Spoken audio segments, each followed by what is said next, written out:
Thinking about what our future Bahamas will look like, wondering if artificial intelligence is the catalyst for a $100 billion economy? Pause, think about it with intentional thought, and consider where we go from here.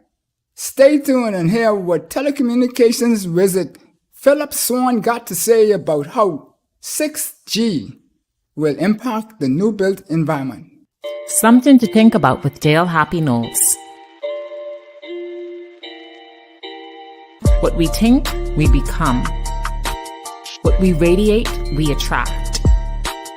What we imagine, we surely can achieve. Let's change the narrative 242.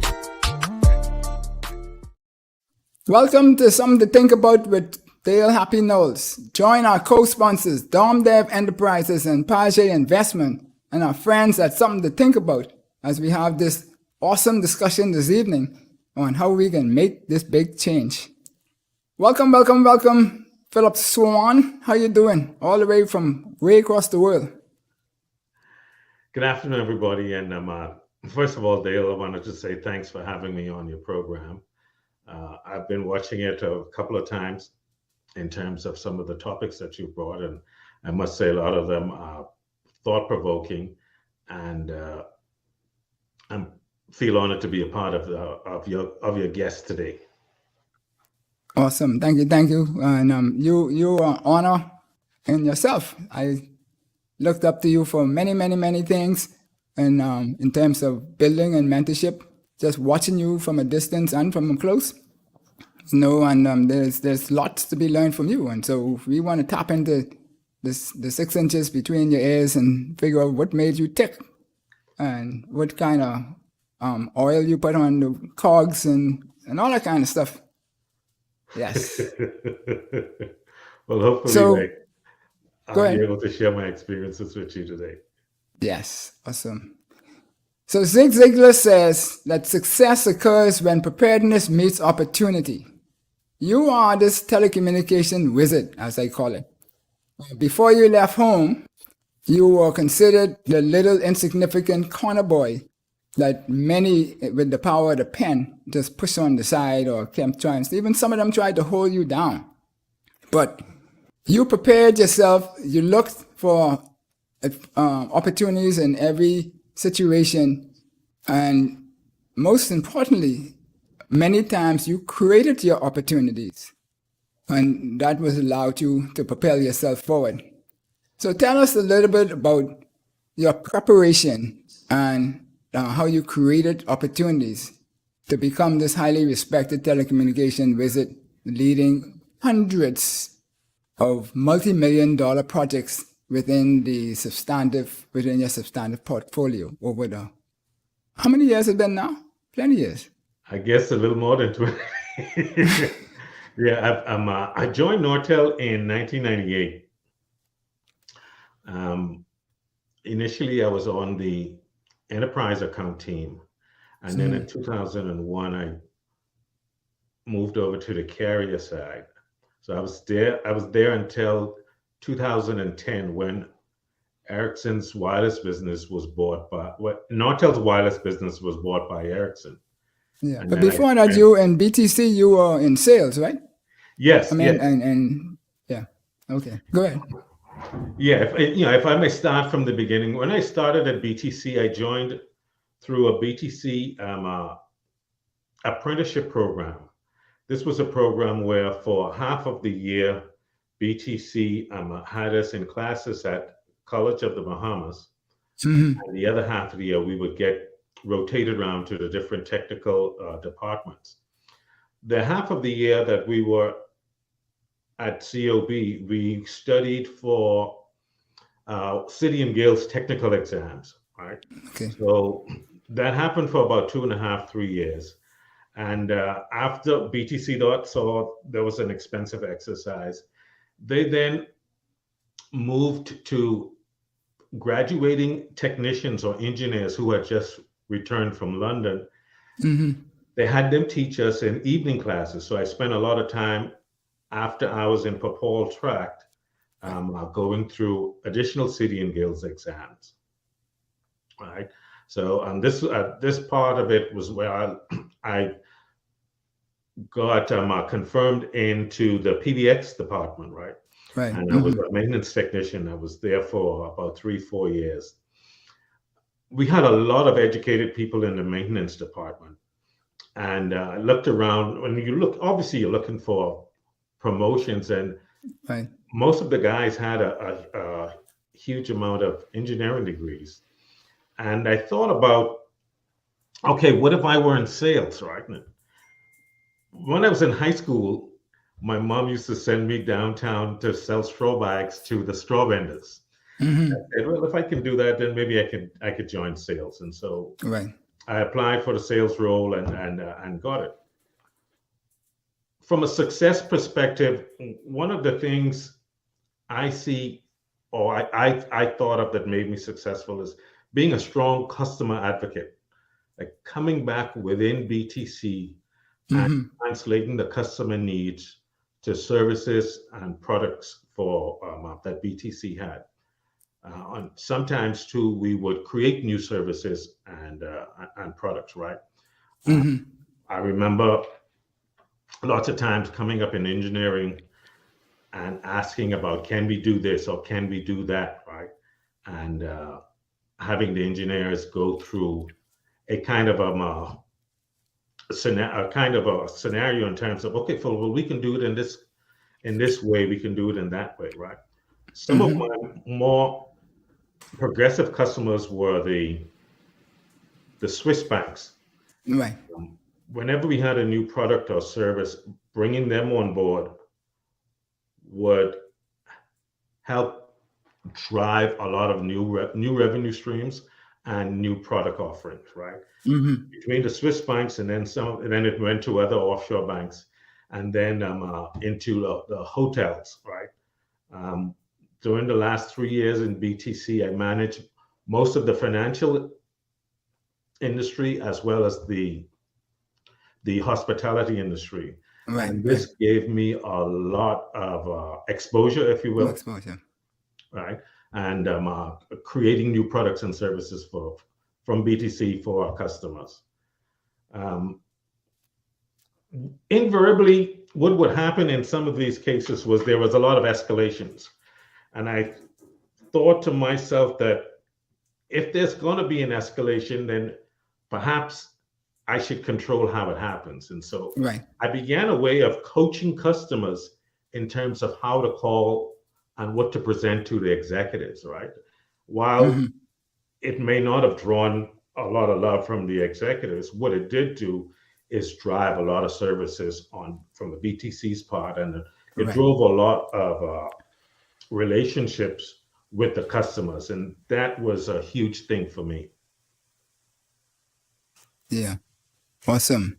And so when you went off to the Houston, you were saying to Houston, to Florida, when you worked with Nortel, those things came about at a certain time of your life where you made a shift from being in BTC and so forth. Was that because you felt that you weren't growing, or something totally different? I wanted more. In exposure, you understood, especially from some of the Nortel reps at the time and my counterparts in other countries, that in a sales role, there were some other compensations attributed to it, right? Right. And I was hungry to experience some of that, right? BTC at the time did not have any kind of additional compensation for sales achievements and stuff like that, right? And so I started to look outside of BTC. I actually started, because the department, I wasn't going anywhere, I actually looked in other places of BTC. Right. I applied for some of the outside island managers roles, right? And that didn't work out, right? And for me, the big break came with the Atlantis phases expansion, right? Where there was a huge amount of infrastructure that was needed from a telecommunications perspective. And I became the de facto lead in terms of presenting all of the technology and the products to Atlantis, and Right. subsequently bringing in Nortel as the manufacturer or Supplier. vendor for Right. these products and services. And after we were successful in landing the Atlantis business, Nortel was looking for additional people for the Caribbean. They approached me. Initially, when we were going on an interview, right, it was around December timeframe, where there was usually a policy at that time where no one was allowed to go on vacation during the December timeframe. Right. Right. And so what Know I it too did well. was reach out to the managing director at Nortel and said to him, well, perhaps the best way to do this is to speak at BTC's general manager level, where Michael Simnett was at the time. And that created the environment, because I felt that going through the regular channels, I would not get the desired Gotcha. response, right? And Mr. Simnett was very gracious in allowing me to go for the interview process. After the interview process, we had to go through the immigration, work visa, and stuff like Right. that process. And all those goodies. And, Yeah. my first day at Nortel, admin gave me a phone and she gave me a ticket. She says, tomorrow you go to Bermuda. These are the people you're going to go and see, and these are the issues that they have. I suggest you go and think about what you're gonna offer them, and we'll see you at the airport. Yeah. It was quite a departure from what I was accustomed to in BTC. Yep. Yeah.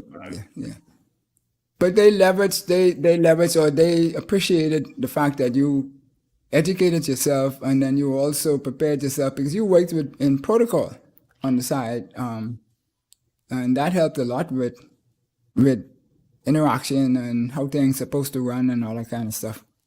Right. Oh yes, the protocol days, were really, really great days.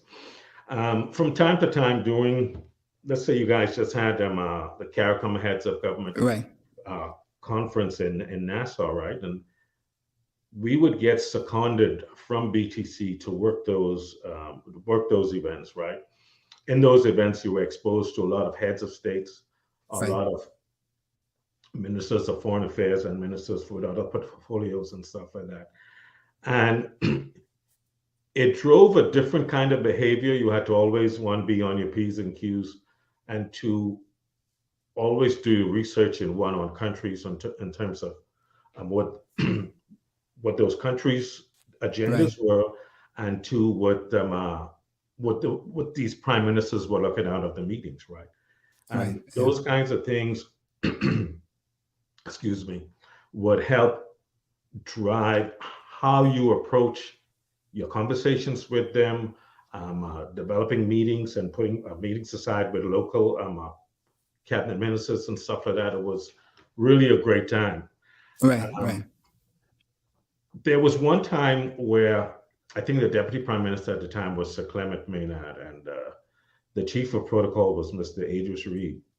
And Mr. Reed actually asked me to continuously attend functions and be a part of Deputy Prime Minister Maynard's detail in terms of making sure that he was afforded the right courtesies when he went to whether it's funerals,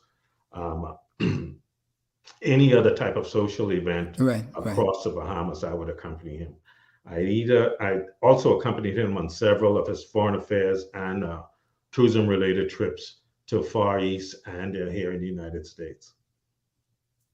Yeah, but the key is here, but that you didn't just weigh your time in these spaces. You used that to help prepare you for bigger things. And so now we're talking about 6G, Phil.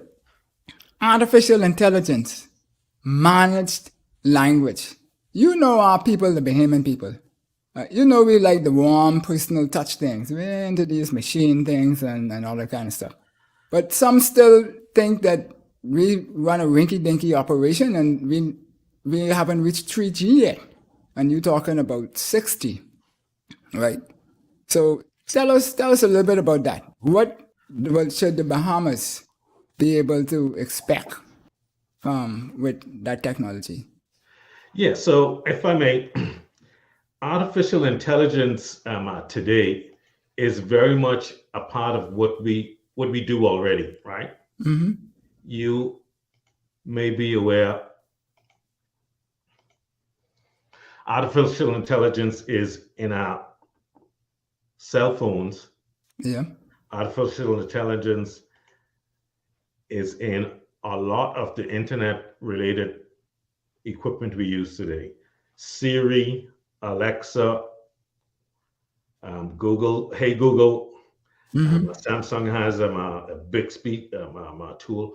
All of those tools are based on artificial intelligence, right? So Mm-hmm. in reality, artificial intelligence is already with us, right? From a next generation platform perspective, right? Artificial intelligence is driving a lot of the next generation technology, right? To be, I'm looking at my notes here because I want to give a definition of artificial intelligence. Artificial intelligence refers to a simulation of human intelligence in machines that are designed to think and act like humans, right? So these machines can be programmed to perform tasks that are typically require human intelligence. Some examples, like I mentioned before, speech recognition, Mm-hmm. making decisions, solving problems, and understanding natural language.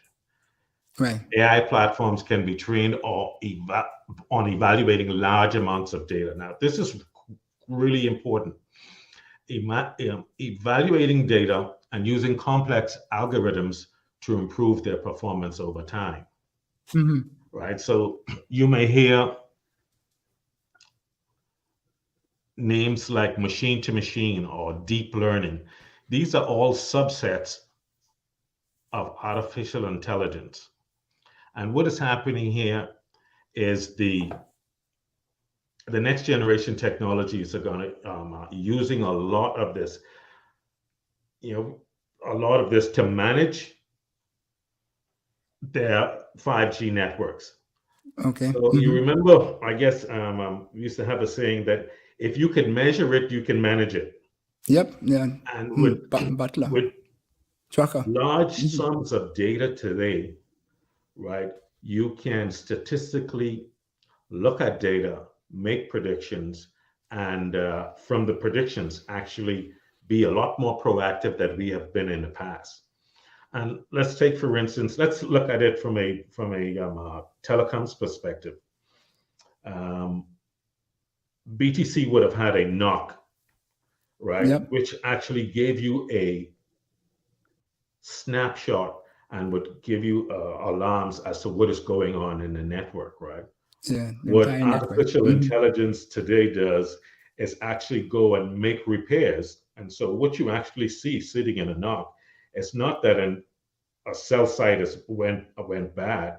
What you should be seeing is that the cell site had an issue and the issue was resolved because we had artificial optimization schemes and algorithms built into it to actually Right. address the problem.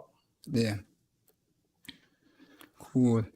Yeah. And so when we look at that, then I think part of the challenge that we have in the Bahamas is that people are not aware, and then also that people don't know that that like 3G and 4G provides the opportunity for a lot of services, and we've used them for consumers activities, but people don't really know of the opportunities to enhance performance in business or in government or in whatever systems it is that you could use these tools to do it.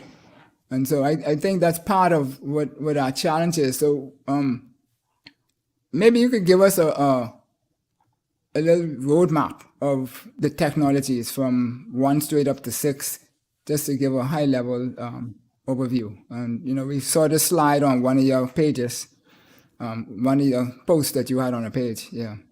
Yeah. So actually, this is like, it's just, for lack of a better term, a timeline. Right.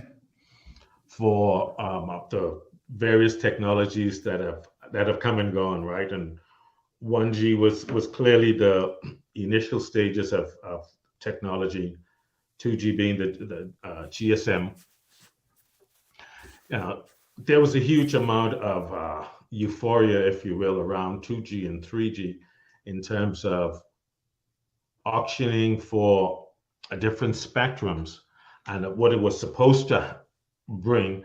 But really, the promise of 2 and 3G never really materialized until LTE and 4G in terms of the data speeds, in terms of being able to stream over networks and stuff like that, right? 5G started its deployment in 2019 with South Korea. The 3 networks in South Korea launched 5G on the same day, right? Those networks are now, those countries, China, Japan, and South Korea, are the leaders in making the proclamation that they're going to have 6G. This 2024, 2025 is a lot, it's more ambitious. They're saying that they will have the standards developed by 2024 to 2025. However, you're going to see the first networks out during the 2028 to 2030 timeframe. All right. The 6G networks is supposed to be very similar in delivering what the promise of 5G was in terms of ultra low latency. And just let me stop here a minute. What latency is the time it takes for a signal to get from a point A to point B. Right. And just to give you an example, latency, if in a satellite, the latency is 250 milliseconds. 3G networks 3G and 4G networks, you had a latency of somewhere between 100 and 300 milliseconds. 5G is supposed to have a latency of less than 10 milliseconds, right? So what latency is supposed to do is bring near or even real time in terms of what customers and industries are expecting, right? And so you hear about the automated car. While the automated car may be a little aspirational, it gives you the idea as to what we can do with low latency and high speed. Right. On the other side of the 5G coin is the spectrum. Now, I think you might have had Leon Williams a couple of weeks ago on your guest and talked about the spectrum in terms of the high frequencies that required, right? True 5 or 6G network will use a combination of high, mid, and low band spectrum to achieve these high speeds. You may be aware that at high speeds, you get faster throughput. However, the distance is not there. And you need more equipment to deliver. So the intent here is for 5 and 6G networks to use these high frequencies or millimeter wave in densely populated areas like downtowns and areas like that. Use medium frequencies in suburban areas and use the lower bands in urban areas, right, to achieve the same things, right? So at the end of the day, it's not one frequency you're using a set of cross section, right?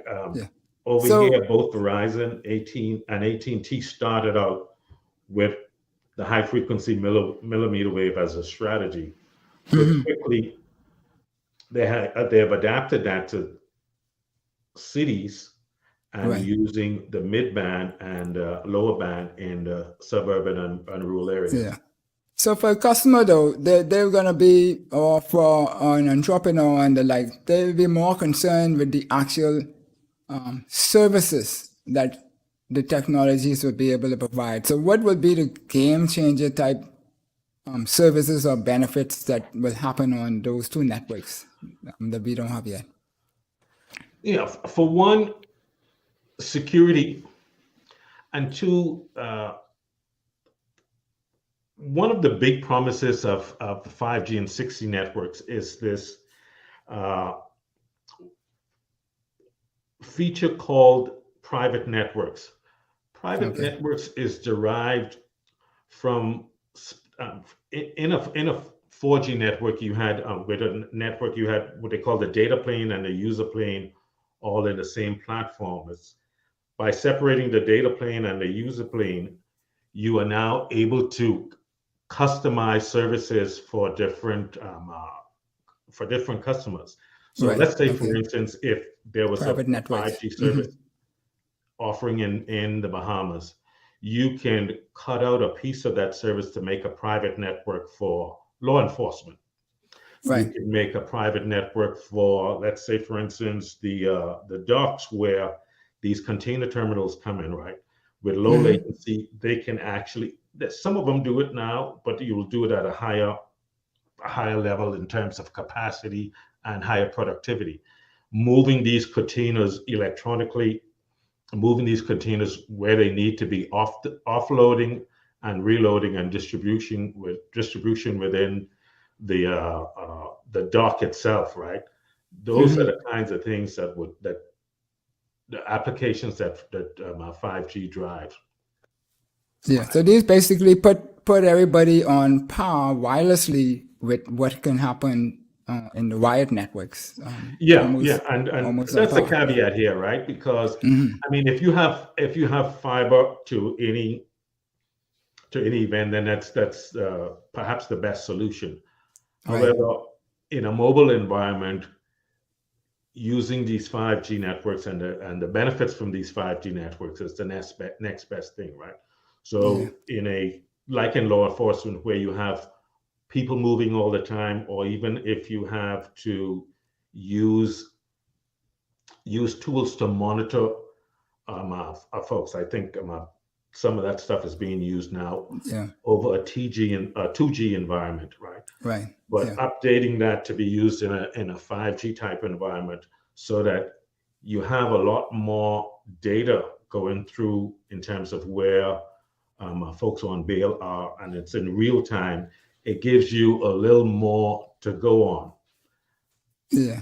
So Leon always talks about data is gold. Actually, C. Alan Johnson talks about it also. Data is the new gold kind of thing. So it's something to think about. We talk about this intentionally building this new built environment, right? And when we look at the new built environment, this is something that has to be built by design, not by this new normal by default. Okay, things falling back in place this way, so we can go that way, and like water running down the hill kind of thing. We want the water to run a certain way, and we want to build these things. We want this to be able to build this $100 billion economy. So using all this digital technology and how are we going to leverage that, or can that be the catalyst for us to be able to achieve these type of size economies for an island nation like the Bahamas? The key to this achievement is public-private partnerships, right? If we fall back, let's say 10, 12 years, when BTC was a fully owned government entity, right? In those cases, you could direct traffic or drive performance, right? However, in this environment where the government is a minority shareholder in both networks, right? What it means is, as an intentional approach or behavior to, one, drive some kind of a uniform platform across both networks, whether it's Alive or BTC's wireless network, to benefit, one, the business community, and two, the consumers at large, right? Then I don't know that there isn't, right? But what should happen is a strong collaboration, and whether you have whether it's done by the regulator or a third party entity, right? And just to give you an example, right? In the United States, there's the FCC that actually regulates mostly frequency and the policies on the networks themselves. Right. But there's a new entity that came up, I think about two and a half, 3 years ago, the NTIA, which advises the president on how to spend money in The President of the United States. networks. Yes, right. It's called the NTIA, National Right. Telecommunications Infrastructure Agency. The FCC develops or has developed this the account where everybody pays in for rural areas and other areas Right. that are served less, right? And then the NTIA says to the government or the president, this is where money should be spent. This is where, okay, we need to build a 5G network in area XYZ because Right. folks there don't have the same kind of access, right?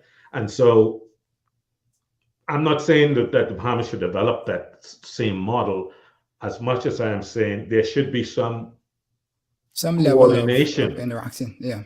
of driving a similar model so that there's ubiquity in access for internet or any other type service throughout the Bahamas. Yeah. Well, we have the universal service obligation, which just probably need to be updated or tweaked to make it more modern and current with how we could get things done here. And so when we look at that then, and we look at the opportunities, in the early days, all of the infrastructure was on the telecoms operator first, and they actually control everything. And then the customers and the business people only did what was happening. Then you went through that area where you worked in PBX, where the transition moved out where it was pushed out to the customer and he was able to control more of what he does. Now, where the technologies has moved, almost everything is out to the customer to be able to design and we have apps running in the Bahamas, whether it's all them different things that was going on during COVID and the like, where people run. So with these technologies, do these supercharge the ability for entrepreneurs and the like to be their own business entities? Yes, it does, right? So you may be familiar with the term the Internet of Things, where there are, well, in today's environment, there are these everything is connected to the internet, right? Right. Thermostats, any kind of, you have Wi-Fi in your home, you have sensors here, there, and everywhere. The idea is for these things all to be connected so you can manage them. Some folks, something as similar as fleet management in vehicles, right? Companies that have service guys drive the vehicles out there, right? These are one form of the Internet of Things, kind of tracking and performance devices, right? It will tell you the best way to get to a customer. It knows when you're finished, so give you your next job, right? Another part of the Internet of Things, we talked a little about consumerism, right? Things that would be out in rural areas that has this connection, whether it's by a 5G network or by Wi-Fi. These things will have 10-year battery lives, right? So that they can be out in the open for a longer period of time, providing information back to an entrepreneur, right? Right. Another thing that brings to mind too, right? Both utilities, the Water and Sewage Corporation and BPL, the whole idea of managing the meter infrastructure through the wireless network, right? Using those and using devices like that to read a meter in real time, right? So that customers or consumers at any point in time would know exactly what their bill is, right? You could know your bill and what your consumption level is at the end of the day at any point in time. Those are the kinds of things that I see can drive production to a higher level. All right. And so I mean, then investors, people out there who have money, who don't know how to do anything, can get a bunch of, a pool of young people who, and don't have to be young, but I mean, people who are savvy with doing and building these apps and the like, and they create new businesses overnight and fill a void in our community, our society, quicker than anything else. But I have digital as one of the pillars in building the new built environment. You have the sun, sand, sea, digital, and people, where sun, sand, and sea is using solar, the resources of the land, and the sea for our marines and safaris, etc. Not necessarily would come from tourism. That's going to happen no matter what. We're not cutting that off. I mean, it'd be silly to do that, to me, in my mindset. But so as a business economic guru, right? Because I mean, I've watched you do some things with numbers and the like that made me have to push you to the limit, because you got to protect our interests. I mean, we might be friends, but when it comes down to, and like Kobe said, when you get on the court, my brother, you ain't my friend no more, right? So in business, we have to do what we got to do to push to get the best for everything. And I've seen you do some things with numbers and understand the business models and stuff like that. For Bahamas, on a small island state, particularly archipelago, that like what we have here, do our creatives today have the possess an engineering degree or a technology degree or any of those type of things in order to create these type of business opportunities? Yes, I think it's there. And before I answer that too, right? You and I worked together on a lot of projects, and yes, you did push me to another level, because I was thinking one thing, you were thinking the next, and at the end of the day, what we did was great for the Bahamas, right? Right. And just for some of you guys out here, Dale was perhaps one of the premier engineering minds in BTC, and for lack of a better term, a gatekeeper, and really drove a lot of the performance in BTC's network, and drove the deliveries from, whether it was Nortel and or Ericsson, you drove me to provide a comprehensive solution, and to provide it within the budget that you had allocated, right? And so lots of times, while we were at loggerheads in that conference room, we would be doing it for the same reason, so that at the end of the day, the Bahamas benefited. was the beneficiary of those things, right? So to answer your question, right, what I've seen is a lot of folks in the Bahamas and other Caribbean countries as well, building their own apps to provide services in niche markets. Bahamas, and most other Caribbean countries, is a service-driven economy, right? And providing services, whether it's to something as simple as home automation, if you will. Some things that are a little more complex, like having an asset register in a hospital, everything with some kind of Wi-Fi or RFID or 5G tag, so that you can, at any one point where they are in a hospital. Let's say, for instance, you have 5 or 6 defibrillators, and they're shared amongst 10 different departments. You want to be able to know, in the case of emergency, which is the quickest one to get. That's not a time for you to be fumbling around to find out, where it is. You want to find out, where do I get the one that is close to me where I am, so I can get the best service to the customer in the hospital. Similarly, not necessarily 5G, but the thought is of telemedicine, having where you would find whether it's a heart expert or a kidney expert who is based in Nassau, being able to perform functions on a patient in a remote island, just using sometimes robotics, right?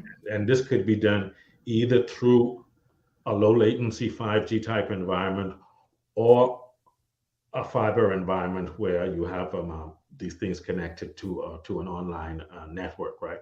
Those are the kinds of things that really drive, one, progress, and two, can increase the quality of life going forward for citizens in the Bahamas. Yeah. When I was in Houston the other day, doing my follow-up, I observed a couple of technocrats at the MD Anderson talking, and they were talking about some of these technology and engagements and integrations.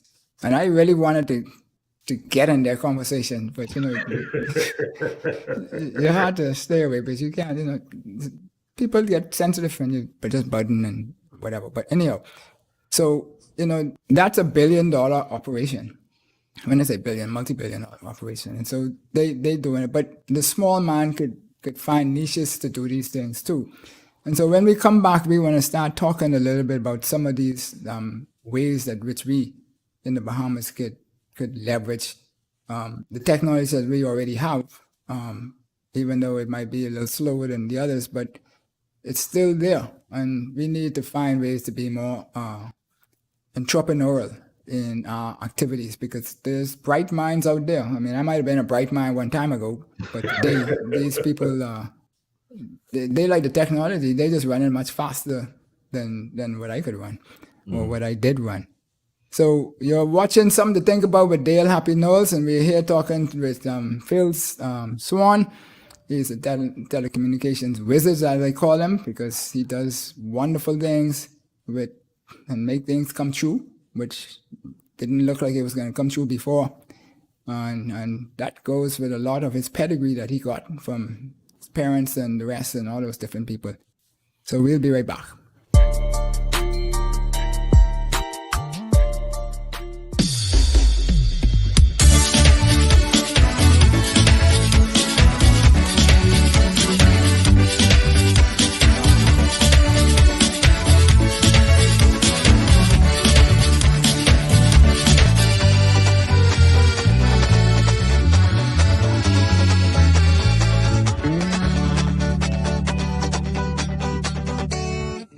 Sammy's Chicken.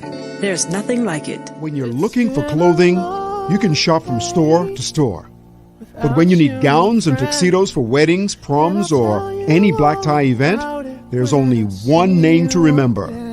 Buttons Bridal and Formal Wear since 1986. Enjoy gowns and tuxedos for any budget. We'll see you at Buttons Showroom in Cable Beach, Nassau, or visit buttonsformalwear.com. Nobody does formal wear like Buttons. Behind every scoop, flick, and savor is a smile and memory being made or reminisce. Whether you're at work, out with family on a Sunday, or have friends visiting, flavor will meet expectations in our 32-ounce container for only $10 if you're having a special event as well. Exotic flavors ranging from soursop to Guinness is definitely worthwhile.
Welcome back to Something to Think About with Dale Happy Knowles. And we're here this evening talking with telecommunication wizard Phillip Swann on how 6G will impact the new built environment, create those big long dollars for that $100 billion economy that we're going to build. Welcome, Phil. Good to be here. Great. So the magic of thinking big, it says in there that success is 98% attitude, 2% mechanics. I mean, that's my interpretation of the verbiage that is in there, summarize it. But when we look at these things, right, and we realize that you made this big shift, there had to be an attitudinal change or that allowed the light bulb to go off big in your head and make this grand move. And in the Bahamas, I always said, how the telco went, so goes the Bahamas. That was back then. Now it's the sector, how the telecommunications sector goes, so goes the Bahamas. And I looked at the numbers that we get in our reports and stuff, and sure enough, if I map out some of the technological changes and some of the things that we've done over the years, and that includes what the new entrants have done also, that, that's the way it's moving. But right now we sort of stagnated in a way. So when the telco rises, the Bahamas followed suit. And so the sector has gone through massive changes. We've had the new entrants come in Cable and System Resource Group, or we call them SRG. You've had the divestiture of the incumbent Batelco turning into BTC, the liberalization of its mobile services, and on and on and on and on. All that happened in over a 22-year period or thereabouts. And so that's massive shock. To me, it has lost its identity as to what was there before. I'm not saying that the identity should stay the same, but right now, to me, it's fumbling or searching for an identity. How does the communications sector find the innovative niche to allow it to be the front runners again, like telecoms used to be in the early days when I would have joined BTC? You would have been more senior to me at the time. Yeah. Mm-hmm. You said something earlier about preparation, right? Mm-hmm. And the preparation has to be intentional, right? A standalone BTC or a 100% Bahamian-owned BTC only had BTC to worry about. Right. They didn't have to worry about arbitrage in terms of foreign currency in what it cost me in other parts of the Caribbean versus what it cost me in the Bahamas, right? Right. So when that becomes an issue, it does make a difference in where decision makers spend their money, right? I would also argue that perhaps BTC, and to an extent Alive, they don't have restrictions like other Caribbean countries. Like there's flow of US dollars to and from, in and out of the Bahamas, whether it's with a partner or with a local provider, right? So those are issues that that the Bahamas don't. So that's a good thing or a bad thing, the flow in and out? Well, it's good in as far as the owners of BTC could get their dividends when they declare them, right? Right. Okay. But from an operational perspective, when folks looking at costs and they're looking at BTC costs versus the costs in another Caribbean island, then it doesn't come back as much in BTC's favor. Right. Mm-hmm. Again, in preparation, that's a part of managing a network, right? And and I think the overall thought when BTC was sold, when the majority of BTC was sold, the overall thought was to reduce costs, right? And I believe I heard about 3 years ago, the then CEO of BTC still talking about cost as a factor, right? And it's primarily because they have this arbitrage that they experience in other countries in terms of where they spend and get the most where they get the most out of the capital, right? Yeah, but cable is all Bahamian, right? And Alive is the mobile side of that, which a separate company, which is 50-50 also, like PTC. So I mean, how do these things? How do we leverage what we have so we could do something with it? Yeah. One of the ways is what is driving this change is the cost of networks, right? And the cost of networks, from my understanding, has reduced tremendously.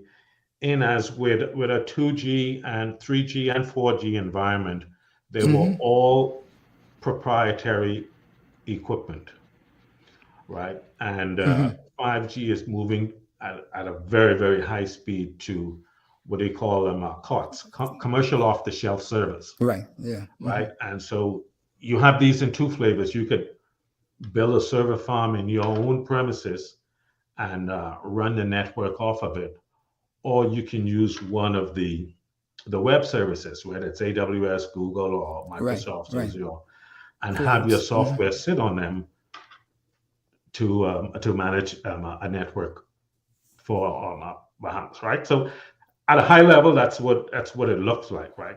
The second part of it, how do consumers participate, right? And I don't know that it's not being done. So I'm just saying it as something that needs to be paid attention to. Is having students coming up today learn these machine languages, learn Python, learn all of the other stuff that drive these apps. All of these, I would say, providers, right? AWS or Google or Microsoft, they have these platforms where folks could go in and play and develop small apps, try it out there, test it there, and you can do this for free on any one of the platforms. Right? Test it out there, and then make it commercial, drive it, and it's any idea you come up with. Do you feel that you find a need for a service, right? These ideas can run right off the platform, whether it's Google Cloud or Azure, or you can have it on a data center that sits in the Bahamas, right? The idea here is to encourage this kind of thinking and behavior among high school and college graduates today, so that they themselves can define what happens in the future in their Bahamas. Yeah. So when we look at that, in 2007, I presented to the then executive body, which I was a part of. I negotiated with Cisco for them to build a lab at COB and for them to manage the lab, provide all the technology. We would provide the students and we would provide the support from BTC's point of view, in-house, XYZ, etc. And the idea was for that to be an incubator. And so for some of these same type of things that you're talking about, might not have been as far advanced as what it is today in terms of the services, but it have been still services that function. So you're saying that is a critical thing today then, that something like that is to materialize. That is critical for future leaders in the IT environment or in even the entrepreneurship environment, right? You have a product. How do you automate that product so that you can scale it? Right. Okay. For the entire Bahamian market, right? And to me, these are the things that you want to be able to do, right?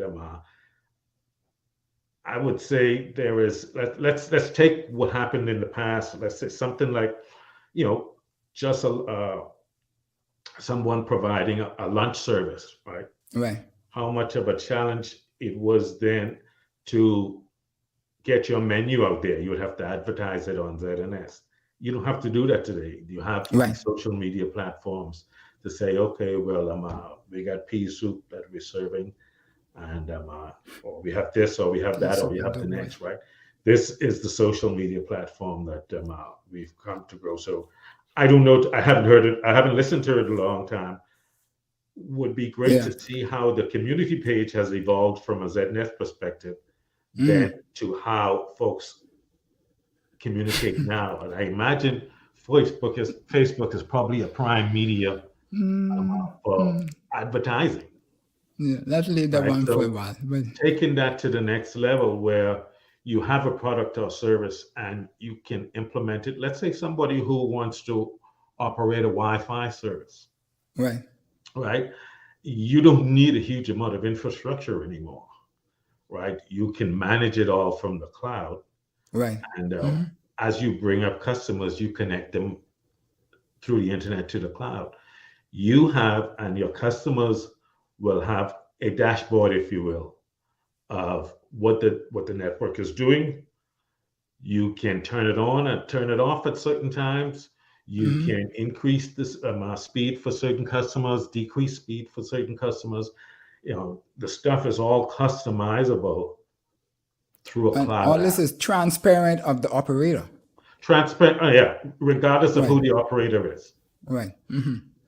Not like in the old Right. days when you had to call up Phil and say, Phil, go talk to this one and go deal with that. And then all this is happening at light speed, folks. So, Yeah.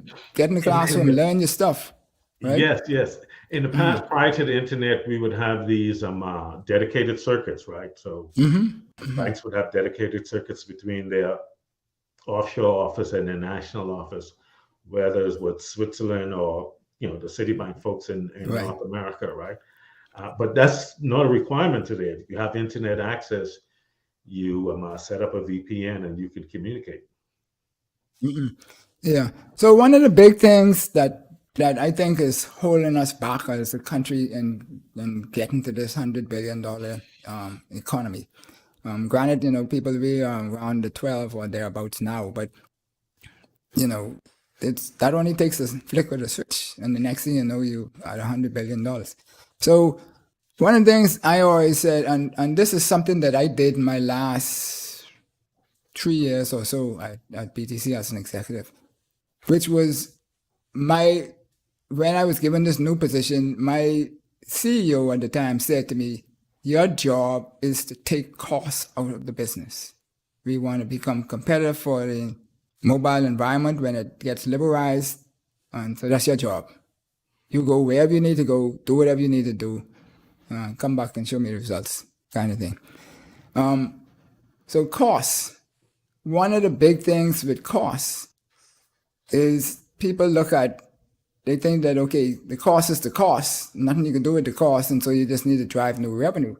But efficiency is a huge part of that cost. And if you could drive the efficiencies up, and these technologies and so forth make your business so much more efficient than what it was, that we need the leverage and lobby to get more of these technologies rolling into the public space from a feasible point of view.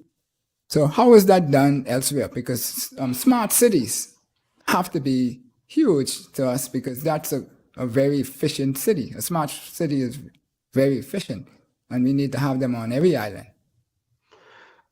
So I talked about using these hardware, these off-the-shelf servers to bring down the proprietary nature of networks today.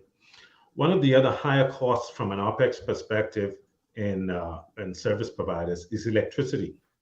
Right. I was fascinated. We were building this 250 site network in Haiti with this company, Trilogy International Partners. Okay. And they had a mechanism. Commercial power was not very stable at all. And so they had a mechanism where in a 24-hour period, they revolved through battery, a generator, and the commercial power. Right? And so they weren't dependent on any one of them. So, Right. When the commercial power would go off in the middle of the day, the generator would always kick in. After so many hours, then they would go, because as both the generator and the commercial power was on, they were Right. Charging the batteries. charging the batteries. And so then the batteries, had an 8-hour life shelf off of them as well, or time off Right. them as well, right? Right. And those were the things they did to bring costs down, right? What I see is something that BTC could leverage, or Alive could leverage going forward, is not only I think they do have some generators now, and that's primarily used as backup, right? But developing a solar strategy, right, that from time to time drives the usage of cell sites, right? Right. That I think helps a lot in terms of reducing the cost. Another thing that's taken the cost out of networks, they used to be where, you remember the baseband unit was a part of every cell site. Yep. Right. Right now, what is happening is we are putting the baseband unit in clusters that are remote from the cell site with a fiber connection, so that you can use efficiently a set of baseband units or a set of DDUs for more than one cell site, right? And you want to make sure it's what I would call anti-cyclical, right? So the site that will be at its busiest at 5 o'clock, you probably would want to make that with some sites that it's as its busiest at 8 in the morning, right? So that they share a different busy hour, right? And the baseband units are used more efficiently. Right. Right. So you don't have to buy so many baseband units for every cell site, but you build them in clusters so that you can reduce that cost, right? And even in this environment too, these baseband units are not hardware driven anymore. It's software driven. Right? And so all you need is one off the shelf server, and you can you can drive performance through that, right? So those are the two things that drive costs out of these networks that could eventually be handed down to the consumer as cost savings. So if Another one, reduce the cost, then it doesn't cause the cost of using the service to increase. Yeah, another part I always used to tell the persons was that, you use the technology and people think it's going to replace people's jobs. No, it makes the person available to do something better, better useful for the company than what they were doing before. Right? And so that's a part of the work that we need to change our attitude and so that we could maximize our performance in our labor space and so forth. So Phil, what is needed to regain the leadership status that have driven the Bahamas upwards again? We once used to be in the forefront, being innovative, always in the front, going to seminars, beating up on everybody over there, understanding where that industry was thinking, changing some of the directions that they were thinking based on what we needed and so forth, and all of that. I'm not sure what level that happens now, but to get back on the top in the front, because we are the most, in my view, digitally connected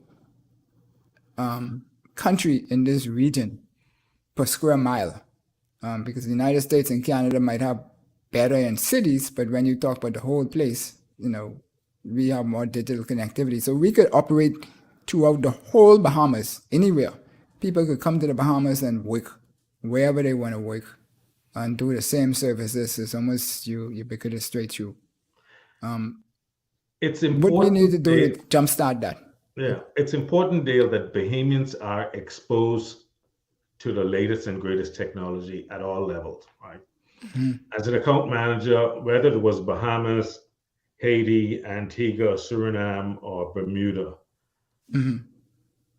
part of my goal was always to expose the folks that I chat with to what was happening out there, right? And so to that end, I would have taken or invited,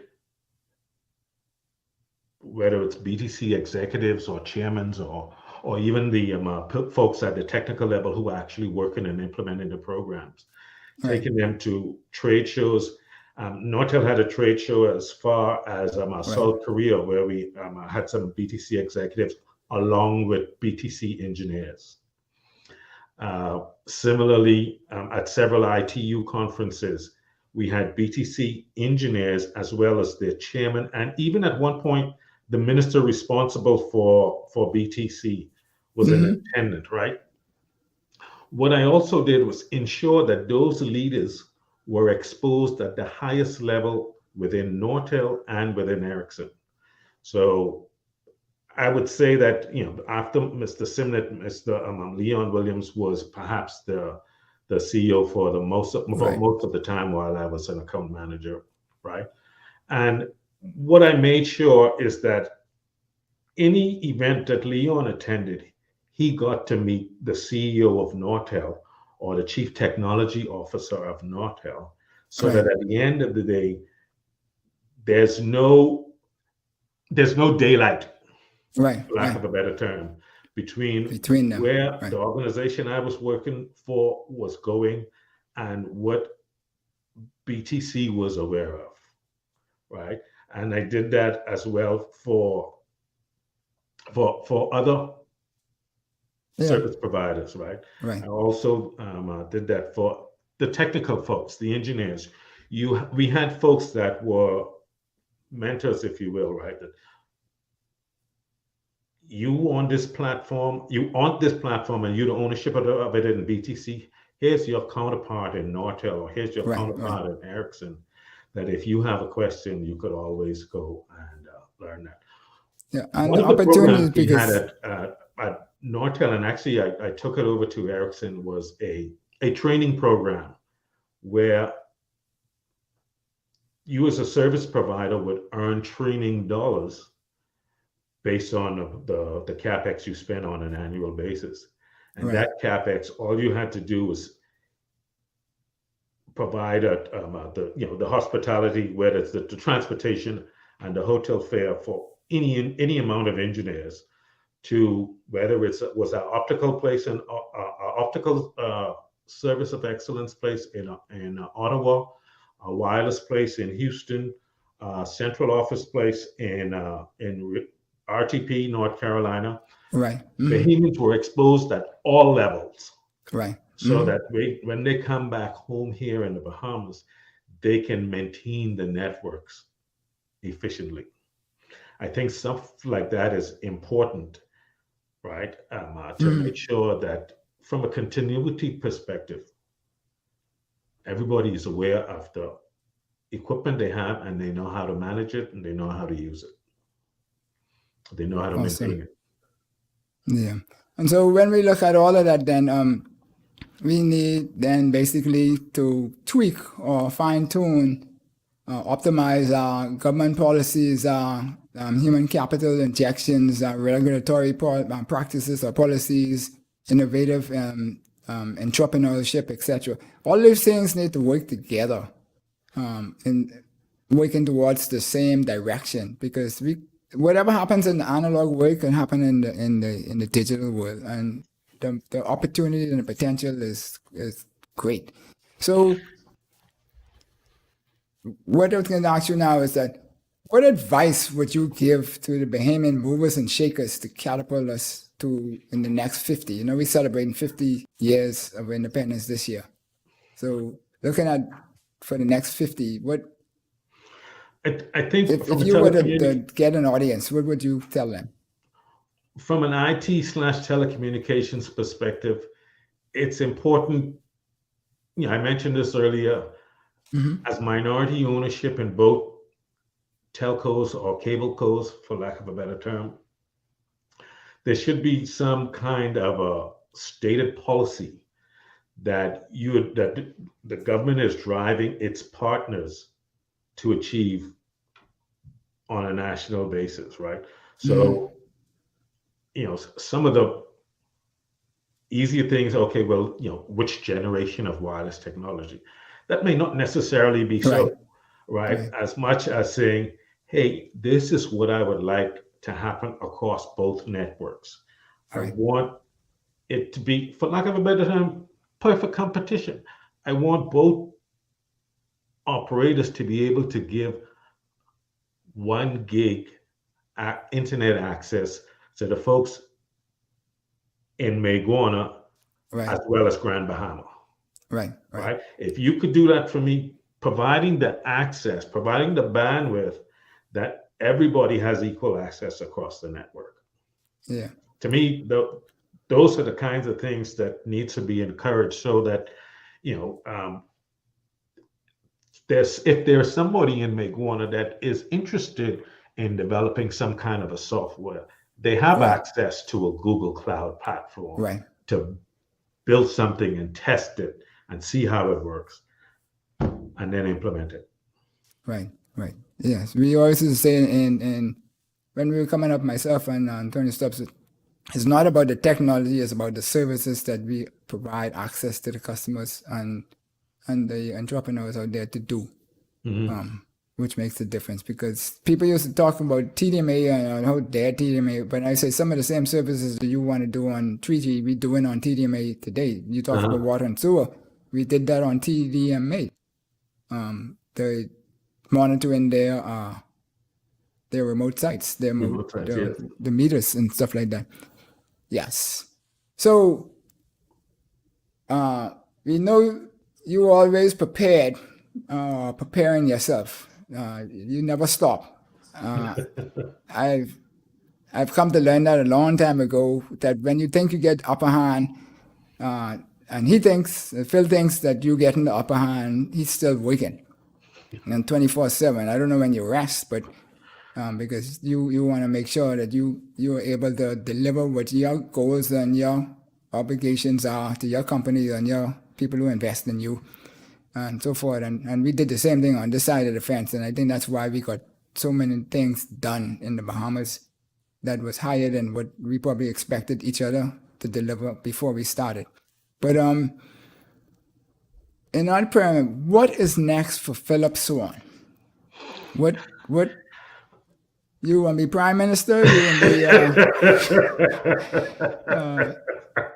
I know you have your family life and all that kind of stuff, but I mean, what from a career point of view, what would you like to see happen, and then what would you like to say to the public who are striving, the young people who are striving to be able to achieve some of the things that you would achieve? Because I mean, as a little man coming from the Bahamas, going to the United States and growing such reputation in the whole region, and having these massive portfolios that you have managed and led, I take my hat off to you for those. And that's not easy. I can imagine that's not easy. But what's next? You writing a book? Thanks, Dale. Like I said, moving here was at first a very humbling experience, and then having not only the responsibility, but folks, networks depending on you, right? Every time there was something that happened, and I'm speaking specifically on the Bahamas now. If BTC made an announcement that they're online with technicians, it meant they were online with me and the teams that I worked with at the time. Whether the teams were in India, whether they were in Canada, whether they were in Europe, I drove the behavior to make sure that BTC got the benefit of the doubt everywhere, every time. What drove me, I felt if I didn't succeed and walked back to Bahamas, the whole thought that there's Phillip, he had the opportunity, but he didn't do enough. And failure drove me. Yeah. We used to say we were going to take his passport, and he would not be able to leave until he fix it or get it fixed. Yeah. No, and I took that very, very seriously, because I felt not only my reputation was on the line, the reputation of the companies that I represented at the time was on the line. And one, they hadn't had a Bahamian in that role, and I was not going to be the one person that make them rethink their hiring a Bahamian again. Right. Yeah. Yeah, right? But that's big. I mean, I'm still in the telecoms industry. I still not as much wireless as it used to be. I do I think I'm starting to do a lot more of a global fiber connectivity type stuff going forward. But I'm still in telecommunication. It still excites me. Um, there's always something new on the horizon, something new that Right. technology develops and folks can use to increase productivity, to increase the quality of life.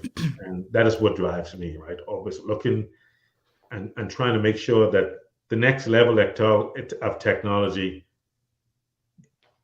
gets to the people it needs to. It embraces humankind, for lack of a better term. Right. And so, with all of this millions of knowledge and experience and exposure that you've had over the umpteen years, what advice would you give to these minded and inspired technocrats? I call them. Not necessarily technical people, but people who looking to be nation builders and the like. Be Like how we might inquisitive. have been one time ago. What would you tell them today in this fast-moving world? Be inquisitive. Always be inquisitive. Find out why. Find out how it works. Find out, what if I wanted to do that? How can I do that? You know, one of the simple things that drove me as well was in BTC, like any other organization, it was a structure. And I was saying to myself, if I wanted to move ahead, how do I do that? Right. Mind you, in BTC, I had some great mentors, right? In the sales area, I had Bruce Beach and Pat Bruce, Wilson. I got to work with Mr. Errol Leach, you know, during his last years there, Mr. Bartlett. These guys would always take the time, not only tell you what they're doing, but why they're doing it. And that let you do it. That helped me understand a lot of stuff. Right. Yeah. My first days in sales, you know, there was a credit process, and there were some managers there you had to walk through and present the customer and get their credit rating. You know, folks like Jeannie Gomez and Barbara Dossett, they would always sit down, you know, Phillip, if this is what you want, you got to have the customer pay some more on their bill. Do this, do that. Right. And going there with a humbleness helped me to help the customers, and helped me. It made me a lot more, what I would say, approachable. You know? So I mean, I knew Miss Gomez because as a technician, she gave me a ride to work 90% of the time.